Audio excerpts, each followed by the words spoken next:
Next one is Parent Organizations Booster Club, Education Foundation's free gate admissions. I think this is another one of those, just like you just discussed. I'm too new to the district, so I want to just provide you some history of what been brought to my attention and how I felt this surface. I think Mike did a really good job of that earlier. From what I understood, or the background that Pam had shared with me, is last school year there was a volleyball contest where they wanted to turn the proceeds from the volleyball contest over to a certain foundation. I don't know if it was a cancer fundraiser or something of that nature, but it was turning district gate receipts over to... it was for the breast cancer. Right. And then, from what I'm understanding, that started to spur some of the discussion of, well, how come did the board ever vote previously on the Booster Club and/or Foundation or something of that nature? And then, when I arrived in July, there was still the question out there, and some of what you heard tonight from both the visitors' comments as well as from Mr. Welch summarizes the rest of that. No formal decision has been made. When I met with the representative from the Booster Club at the time in July, at that point in time, they did not have all the executive officers in place. And at that point in time, from what I'm stating, they could not cover residency. And they asked at that meeting in July if a decision had been made in regards to allowing them to keep gate receipts or not. And then further discussions occurred. Some suggestions were brought up, but no formal decision was made. I think his name was Mr. Duvet, was going to report back with some of the former executive officers, which then led to me to call Gary, and Gary and I had a meeting. I think Pam was there. I think it was just me, Gary, and Pam, and we discussed a little more. And this was around people's vacations and being out of town and some of that stuff. And then we had talked about the fall being somewhat of a moot point because it was already in August, and working for the school to cover the concession stands and providing the boosters some time to figure out what was going to happen with the board, as well as figure out with their leadership, and then try to get back together in unison come winter, which is why you see an agreement of what equipment was in the concession stand, the condition of the equipment, what the boosters agreed to with us using their equipment that they left in the concession stand, some of those nature. So that meeting, some of the ground rules were discussed, and then around a few days later, maybe a week, that's when I think some of the former leadership members of the Booster Club then decided that they were going to come back for another year and to keep the Booster Club running. And I don't know, maybe that's Gary. I don't know. At the time when I first met you, you weren't president. We were talking about everybody's kids that graduated, and then some of them came back. So somewhere in there, and that's kind of how this is. That's the history I can provide you of what's happened under me as superintendent. So what are we discussing here? Well, I think that Art has given you, you have a packet attached with this, and on page 1 of the packet, if you want to talk about what the packet says, Kevin. What I asked the athletic director to provide you was the following documents: the Booster Club / gate information, the agreement letter between the Booster Club and the administration, concession stand fundraising procedures for the fall, while we are carrying on these discussions regarding booster clubs and those items, as well as the detailed spreadsheet that was mentioned in visitors' comments from all the athletic donations over the last 5 years. And then also what Art provided is on the bottom of the first page are all the schools in the conference and whether or not they allow the boosters to do gate admissions or what they have worked out. And then whether the school sells the passes or vice versa. How much do the seasonal passes cost? If I'm not Just on mistaken, average? it used to be $50. $50? For a family, and I believe that 25 for a single. They started last year in order to give those people the opportunity to have the same membership. I'd like to make a comment. It was $50 for a family and $20 for a single. 20%. Yeah, I'd like to make a comment. I think it's a little bigger because when Mr. Zelny presented, he kept referring to the board, what the board had agreed on. And the first time I heard of this issue was when Mr. Zelny presented to the board. So the board as a collective whole never made any decisions. And when I read this memo, I mean, I was heartbroken. This is not what I ever thought Boosters was. I had children here from 2002 to 2010, 8 years. You know, you paid your money and you got the card, and as you could go to the football game, maybe I would go to the football game to see the kids in the band and chat with people, not to watch the game because I had my card. But that donation did buy equipment, and the boosters were for all the teams. And before we had that lovely concession stand, I mean, when boosters put all that equipment in there, that was amazing. And so there was, and when I read this, that we're going to break off into all these different parent groups, when we talk about community and division, that wasn't anything that I supported as a board member. And so when we talk about gate fees, my understanding was, okay, the conferences you had to pay in addition. They weren't included in your little card. But you know, a regular game or a regular basketball game or a regular swim meet, you got to come into. I mean, as a parent, I've had to stand in a hall and not see my kids play in junior high. And let me tell you, I am not funding those alumni funds. That's not pleasant as a parent. You pay every time. Registration, you pay for this, you pay for that, you pay for that. But you know, if you made that little donation to the Boosters Club and you knew everything that was there for regular games went back into the clubs as a collective whole, and what I knew of Boosters was that, like they said, all 26 sports were helped. Because you get years where you get a parent group, you know, people can volunteer more, and then another year you got more parents at work, but it evened out when you had that whole group. So as a board member, certainly I'm not represented in what was in this memo, and I think the public and people from Booster should know that. What memo are you discussing? This one that was in our packet. That is the administrative procedure of how we were going to cover the concession stand while this was all worked out. The boosters and Pam and I talked, like, because of some of this history and them not knowing whether or not they could sell their passes or not, didn't know if they would have enough members to cover the fall concession stand. So what we wanted to just provide you is this is how we're doing it right now. Couldn't some of these things, though, come to us first? I mean, before we have hard feelings and people in the community are like, are you kidding me, what's happening? Or, you know, I can make that donation, and now I can't. Why does it have to break before we could come? There's so much history in this room. So many of us have had children here, have sponsored the school, have put time and money and been part of this. Why couldn't we have that decision before it got to this point? Well, I think we discussed this at the retreat, and I think there's some misunderstanding about this whole issue, and I think Kevin has assured us this won't happen this way again, but I think we have to deal with the situation we have in front of us. Well, I'm going to tell you, because I'm supposedly the white elephant, not because of my size, because I was at that meeting. At that meeting, I never said that I was the board, even though as a board president it could be assumed like that. It was my mistake not stating that up front. Mike and me, over the last, well, let's talk about last June of 2010, I went to Dave Bennett and said, we have to do something about the boost. What are we going to do about this?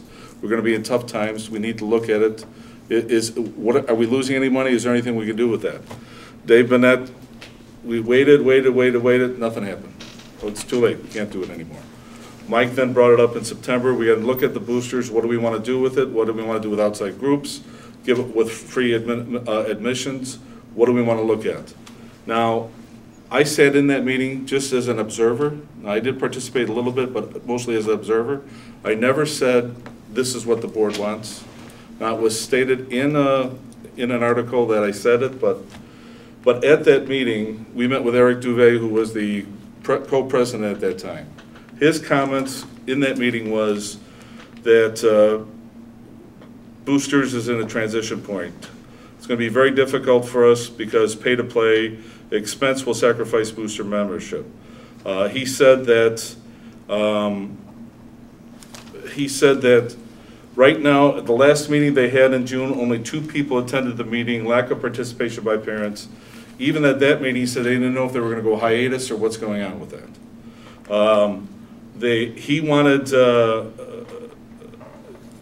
We asked him, are you going to have somebody at residency? Because you usually have somebody at residency sitting at a table saying, here's what we are. He said that couldn't get people to do that. Was just going to put pieces of paper out there, just put stacks of paper out there for the people to file. He said that then his comments was we have to if boosters doesn't exist, gate will go down because boosters will not attend. When we asked, when comment was asked, where do you get your revenues from, or what's your membership? He said it's $20 for family, $50 for family, $20 for single. Around 200 to 300 people, but he didn't know what the number was because the person had it. He said in concessions they usually generate $5,000 to $7,000 annually. In a merchandise, $1,000 to $2,000.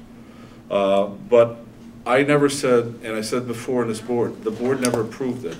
I sat there, now I made a mistake, as Tim has brought up to me, Tim Walsh has brought up to me, that as you go in as the president, people think you're speaking for the board. And that was not the case. But what I wanted to see was, is this a viable group? Is this group going to do that? When I heard comments about the last meeting in June, only 2 people attended, lack of participation by parents, we don't know if we're going to go on hiatus for the year and that stuff. And Kevin, if I'm telling anything wrong, please say so. No, I think that was talked about. And I think he also mentioned that, and this must have been ongoing prior to my arrival, as Mike talked about. They wanted to know if what they were hearing was going to happen or not, of whether or not they could sell their passes, because that would directly impact what type of incentive would you have to join the boosters. And no formal decision was made at that meeting. Suggestions were made of how could we offset some gate costs, which we also, Well, we had the Brookfield amusement tax coming in there, so even if you had a booster person coming in, if they came in, Brookfield would consider it a paid adult, and you would have to pay for that. Right. I also will say something else too, that the shed that they worked, and Art, you can disagree with me or not, they had to fix that shed. There was a hole in the roof. And parents worked, I think, 8 hours together to put a new roof on that.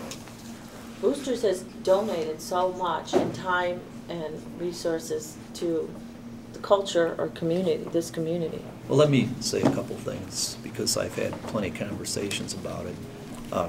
First of all, we learn from our mistakes, and we all have made mistakes, and we go on. But one thing you said today I think we need to correct is we didn't change the policy. If we didn't change the policy, the boosters would have members, they'd have cards, and the football player families wouldn't be doing it. So we did, again, policy, let's not, there's a board policy, we didn't change it.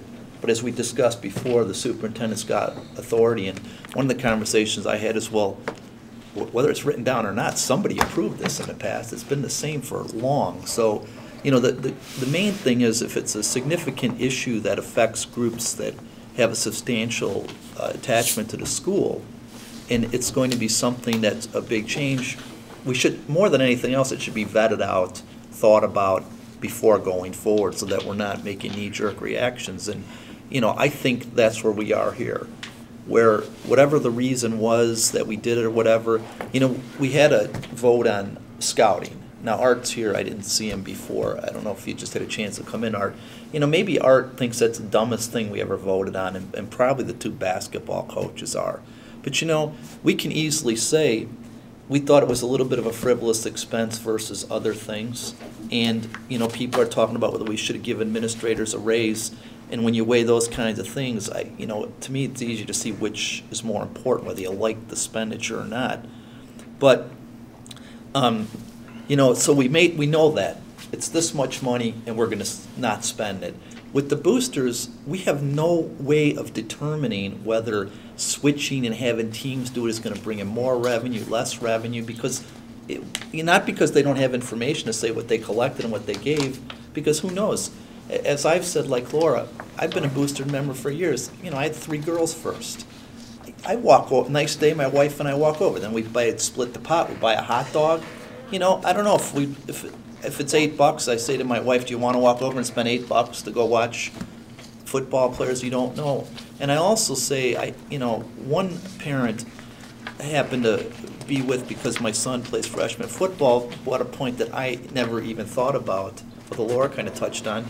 You know, they have 2, and Jim Marciniak touched on it. They have 2 players on the varsity football team, which cost them $150. Then they went to the football game, and they had to pay $8 to get in, and they brought 3 kids or grandkids or something with them. They had to pay $14 after they paid $150 to get their team to come in and watch them play. And, you know, again, you know, of course, they'd have to pay $50 to the boosters to do it, but it's good all year. They can come to basketball games or whatever. So what my suggestion would be, we are where we are for the fall season.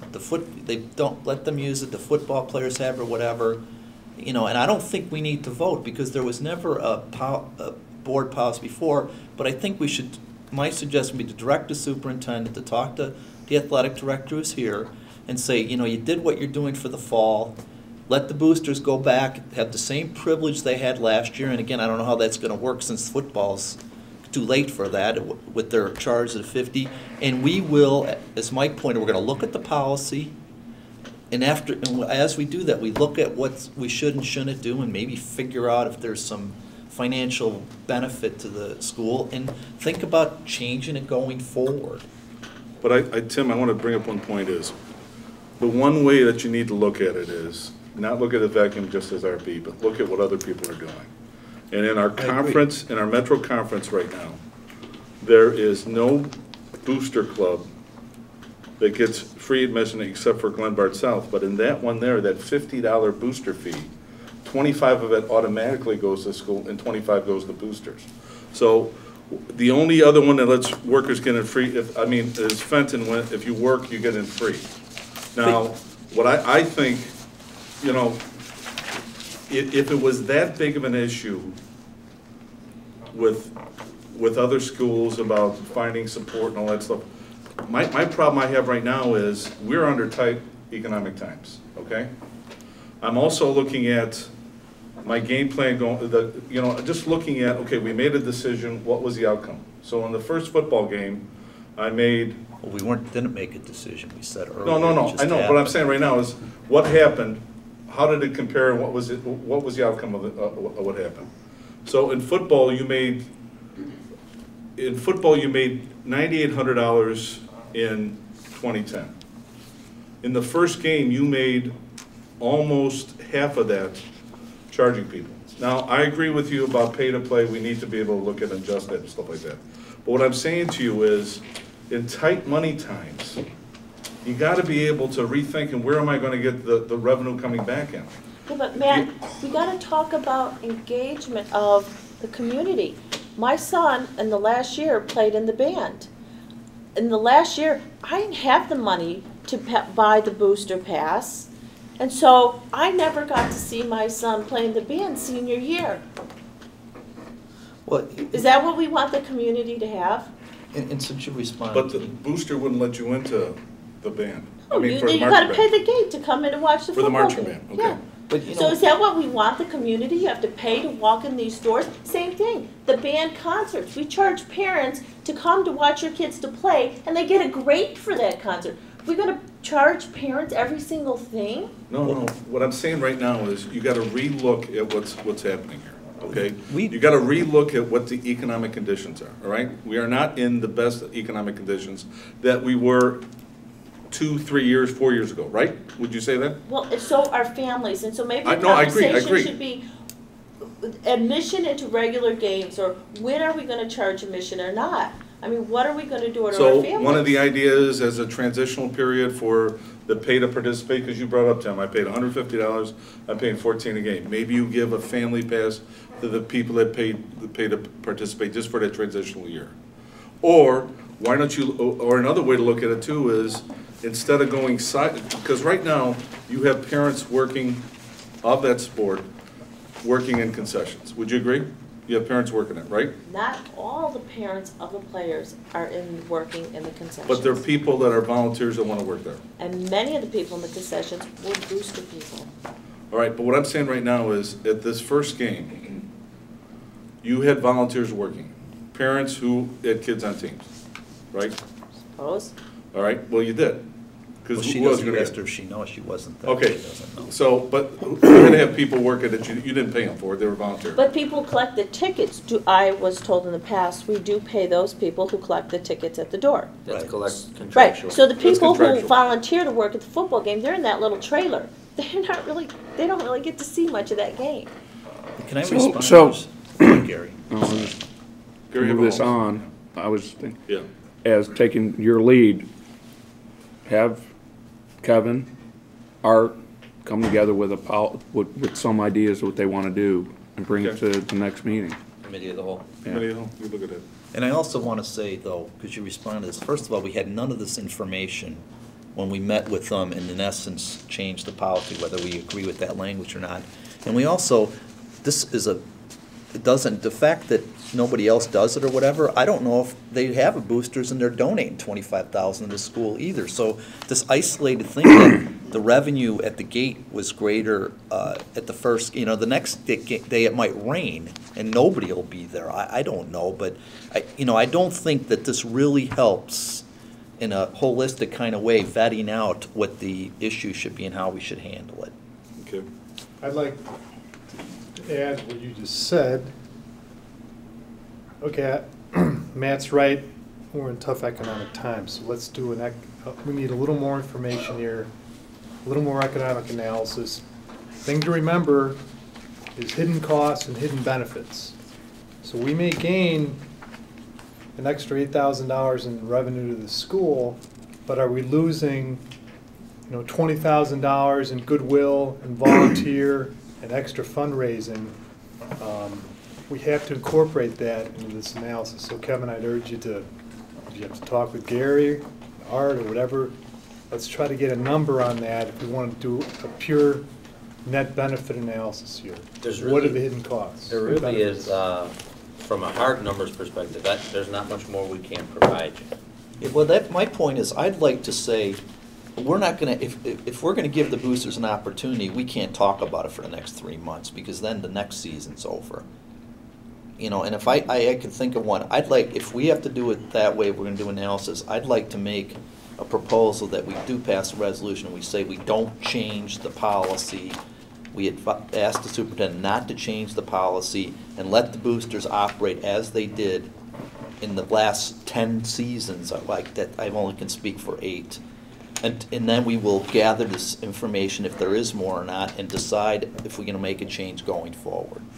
Okay. And my point in bringing this up last year was, we have this unwritten policy.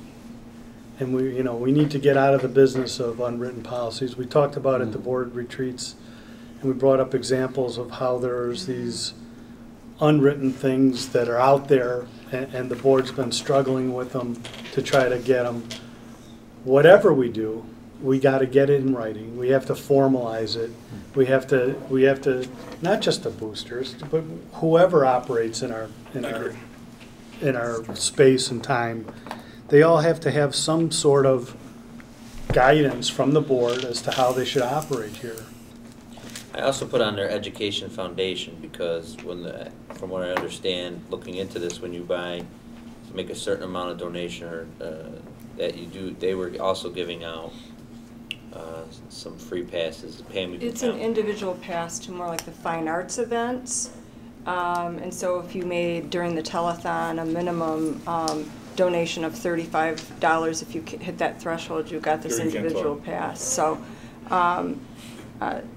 and they obviously have done a great deal with grants over the past few years. And just personally, if I could stop and say that we were very appreciative of the boosters' cooperation with when they couldn't pull together enough members to run concessions, that they were generous enough to let us use the equipment and to let other parents come in and try and do something so that the event could at least have the same, atmosphere it had, and we could feed people, and people who would come with the expectation that there would be concessions that were there. And so we appreciate their cooperation with that.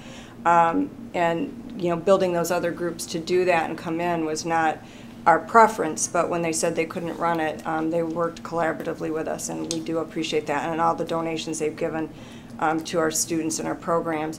Same as the foundation, generously donated $21,000 last year in grants, and so they are, they're in the same situation though, but it does not affect the athletic venues. It's just the fine arts venues, getting into the musical or getting into an orchestra's performance, something along that line. Yeah, I would like to make a comment as we think about this going forward. These events, because this is such a tiny district, different than many of the districts that probably both of you have come from, that the high school is kind of the pinnacle of social events in this town. And so whatever we do going forward, we ought to think about that, because historical practice has been people do come, whether you have children or not, to a football game, because families, they get together and maybe their kids have graduated and they see kids, neighbor kids, friends. It's a social event. People who don't have children come with other families who have children to the musicals and to the concerts, and they considered many of the events in this school social events because this is a unique town. People live here a long time. They come for neighbor kids, they come for their own kids, they come just because it's been past practice. You look at all the chamber events in Riverside and Brookfield, and to get people to stay in town and invest in the town, we're not charging them to come to all these chamber events. Now, you're going to want to go for referendum, but the more we charge people to be involved with our community, people stop coming. And then when we go to referendum, we can't pass a referendum with just the families who are going to school here. We need to embrace and endear the entire community. And so as we start thinking about a philosophy and what we're doing here, we need to consider those things. Okay. Well, I'd like to make a resolution. Can I make one more point? Just looking at the data you got here, we haven't really looked at it thoroughly, but in 2009 we had athletic purchases of $35,000 compared to 2010, 2011. That's, somehow the boosters came up with an extra $18,000. I was just going to say that. I know you're not supposed to say anything, Gary, but I mean, that's what I'm talking about, the hidden benefit. We can't just look at it where we're making $5,000. And I totally agree with you. Whatever the policy is, we have to get things under control. But Tim, go ahead. Resolved that the Board of Education Township High School District 208, Cook County, Illinois hereby approves that free gate admission policy or procedure that has been in place for many years for the parent organizations, Booster Club and Education Foundation remain in place for the 2011-2012 school year, and that the Boosters Club be allowed to run the concessions for sporting events after the fall season, and that the agreements that Dr. Skinkus and Mr. Ostro, made with the current teams for the fall season remain in place. Second. Do I have a second? You second it? Could I only add the fact that my understanding is the first time that the school's seen the kind of dollars coming through.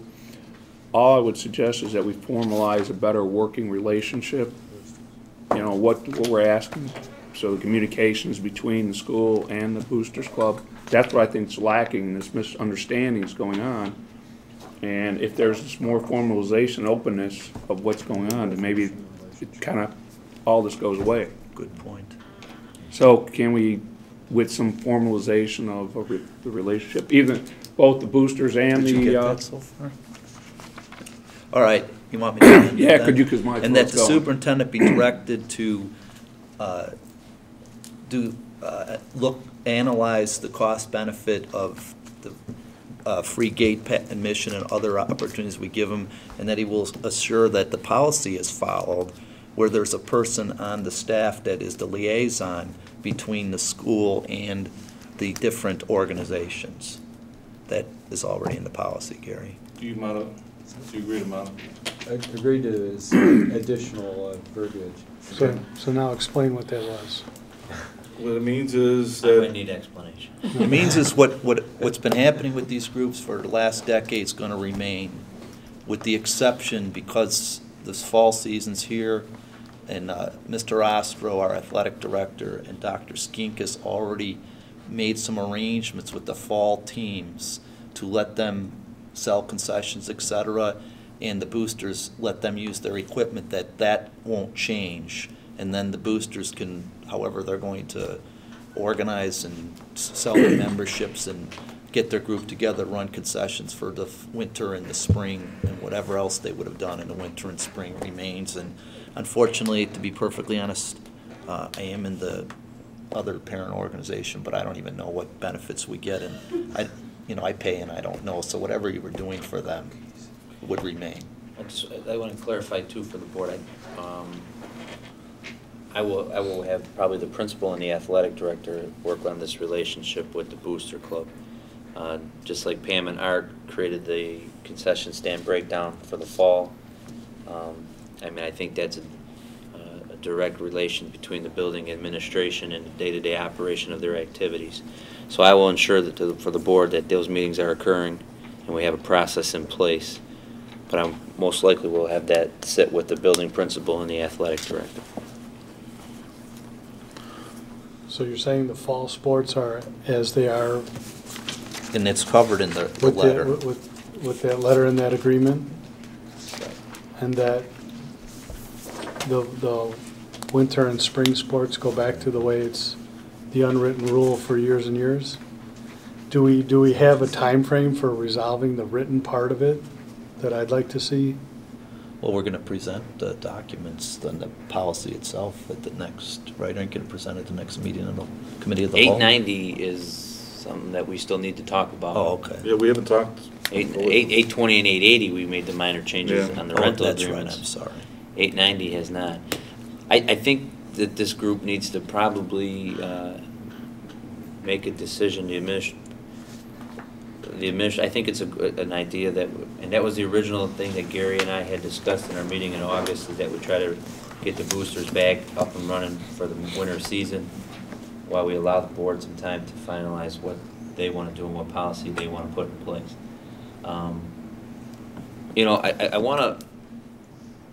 I think this is worth discussion here just for 1 second, in that I think one of the citizen comments brought up the fact that we're operating at a $900,000 deficit. I can assure you that on my 7th or 8th day of the job, allowing or not allowing the Booster Club to sell their passes was not on my priority list. So there obviously is some history to that.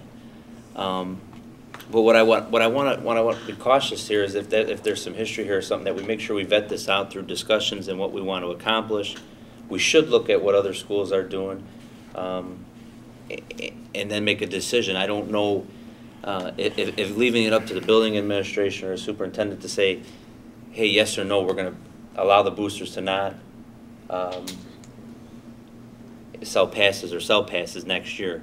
I think that's a heavy decision to put on the back of either one person and or the administration. That's more of a governance thing. So I think we can bring 2 or 3 recommendations like I've done with you the last 2 or 3 months, and we try to figure out a positive solution that keeps those relationships going with the community, as well as addresses our policies and procedures, as well as dollars of what John brought up. But I think I just want to make sure we all understand that I think Laura touched on, hey, there's a huge history here. Well, you know, I don't want to have Pam and I sit in a room and in a few meetings with the Booster Club change that history or impact that history one way or the other. I think this is one that the board needs to be involved in the decision-making process of how we want to go forward. So we'll meet with the Booster Club, the superintendent, principal, and athletic director. We'll put some things down to make sure we can get through the rest of this year if the board approves that tonight. And then we will also come up with some solutions going forward to bring back to the board to discuss and vote on at a future meeting. So would you want to wait till September 27th meeting? Or? I don't know if we'll have information for you by then. Okay. So I think his resolution is justified, and if that's what he wants to it's his right. But I don't think that we'll have enough information to say, hey, we should keep the boosters or not keep the boosters by September 27th. But I also understand what he's saying, that we don't want to take their legs out from them and wipe them out the whole year.